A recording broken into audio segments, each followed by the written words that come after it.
You work hard. You study. You show up. You put in the hours. But somehow, the people around you who seem to do less, they keep getting richer. And you start to wonder, is the world just unfair? Here's what I want to tell you. The world isn't unfair. You're just playing by a set of rules that nobody ever taught you. In the book, The Almanack of Naval Ravikant, author Naval Ravikant distills 30 years of experience as an entrepreneur, an investor, and a thinker into one of the most quietly powerful books I've ever read. Naval was born in India. At 9 years old, he moved with his mother to one of the roughest neighborhoods in New York City. His father couldn't find work. His parents eventually divorced. After school, there was nowhere safe to go, so his mother sent him to the public library and told him to wait there until she got home. That library became his whole world, and reading became his superpower. He went on to attend an Ivy League university, built companies worth billions, and became an early investor in Twitter and Uber. But what makes Naval different from most wealthy people is that he's also genuinely happy. And in this book, he explains how both of those things come from the same place. Concept 1: wealth versus money. Let's start with a distinction most people never make. There's a difference between earning money and building wealth. Earning money means trading your time for a salary. You work, you get paid. You stop, it stops. Whether you're an engineer, a manager, or a designer, the moment you close your laptop, the income stops. That model can keep you comfortable, but it will never make you free. Wealth is different. Naval defines it this way. Wealth is assets that earn while you sleep. A business that runs without you, stocks that grow overnight, content you created once that keeps reaching people for years. The core difference? Earning money is selling your time. Building wealth is owning something. And Naval's point is this: no matter how much money you make by selling your time, the ceiling is always there. You are the bottleneck. Now you might be thinking, I don't have any assets. I don't have a company. Naval's answer is everyone has something they can sell, and that something is themselves. Concept 2: specific knowledge. This is the heart of the whole book. Naval calls it specific knowledge, the thing that makes you uniquely, irreplaceably you. Here's how he frames it. In the world, there's no one who grew up exactly like you did. No one who read the same books, had the same friendships, the same failures, the same obsessions. That combination is your specific knowledge. And on that path, no one can compete with you. So how do you find it?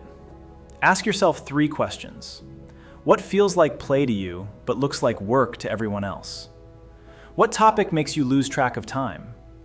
What do you find yourself researching at midnight, not because you have to, but because you genuinely can't stop? That intersection, that's where your specific knowledge lives. And here's the mistake most people make. They see a hot industry, they chase it, they try to learn what everyone else is learning. But if you're starting from zero in a field full of experts who've been doing it for a decade, you're already 100 steps behind. When you build from your own foundation, you start at the front of the line, because no one else is you. Concept 3: leverage. Once you've found your specific knowledge, the next question is, how do you make it matter at scale? The answer is leverage. Naval breaks leverage into 3 types. The first is people leverage, hiring others to work for and with you. This is the oldest form of leverage, the classic image of a successful person with a team under them. But Naval is honest about this one. Managing people is exhausting. It requires real leadership, and the people under you can slow you down just as easily as they can help you. The second is capital leverage, using money to amplify your decisions. A great investor with $1 billion under management only needs to be 10% more accurate than everyone else to generate tens of millions more. But capital has a catch. Someone has to trust you enough to give you money first. That takes time. That takes reputation. The third type of leverage, and the one Naval is most excited about, is zero marginal cost products. Think about it. A video you make once can be watched by 1 million people. A piece of software written once can be used by the whole world. A book written once outlives its author. The cost of reaching one person versus 1 million people? Almost the same. Naval puts it plainly, forget the old distinction between rich and poor. The real divide today is between those who have leverage and those who don't. And the beautiful thing about zero marginal cost products is this. You don't need permission to create them. You don't need an investor's approval. You don't need a boss to say yes. You just need to start. Concept 4. The game you're playing. This concept is one I think about almost every day. Naval says the world has 2 kinds of games: zero-sum games and positive-sum games. A zero-sum game is one where for me to win, you have to lose. Status, power, social rankings, office politics, these are zero-sum games. And here's what zero-sum games do to people. They make you angry, competitive in the worst way, constantly looking over your shoulder. Because in a zero-sum game, your success depends on someone else's failure. That kind of life is exhausting. A positive-sum game is different. When you create something genuinely valuable, when you build a product that helps people, share knowledge that changes how someone sees the world, make something people are genuinely grateful for, you win, and the people you served win too. The pie doesn't get divided, it gets bigger. Naval's advice? Get out of zero-sum games as fast as you can.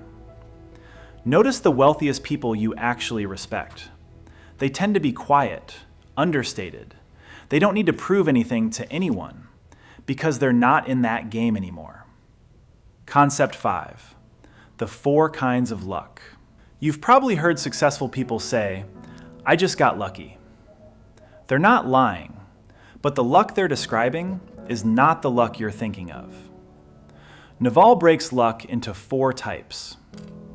The first is blind luck, pure chance. You had nothing to do with it.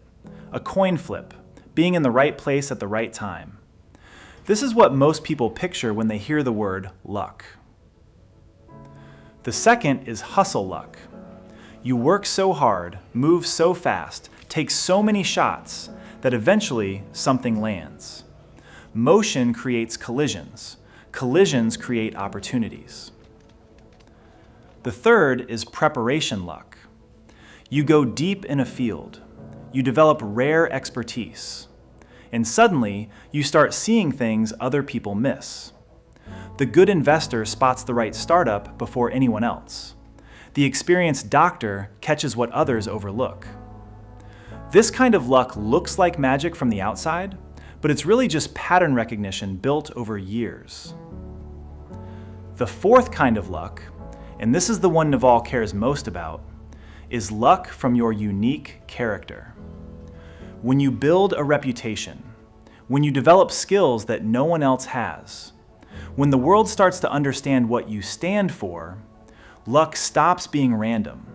It starts finding you. Naval uses this image. Imagine you're the world's greatest deep-sea diver. You can go to depths no one else can reach. One day, someone discovers a shipwreck full of treasure at the bottom of the ocean. But they can't get to it, so they come looking for you. They offer you half. That looks like luck, but it's not really. It's the inevitable result of who you spent years becoming. The goal isn't to hope for good luck. The goal is to build yourself into the kind of person that luck is drawn to. The thing I keep coming back to with this book is how different Naval's definition of success feels. He's not talking about status. He's not talking about beating anyone. He's not talking about looking successful. He's talking about becoming someone so genuinely useful, so deeply skilled, so clearly yourself that the world can't help but reward you. And maybe the most surprising thing Naval says, after everything he's built, all the wealth, all the success, is that the most important thing he ever did was decide that happiness was worth pursuing. Not as a reward for success, but as a practice, as a skill, as something worth building the same way you'd build a business. If today's video gave you one idea worth keeping, that's what I'm here for. Subscribe, and I'll see you at the next book.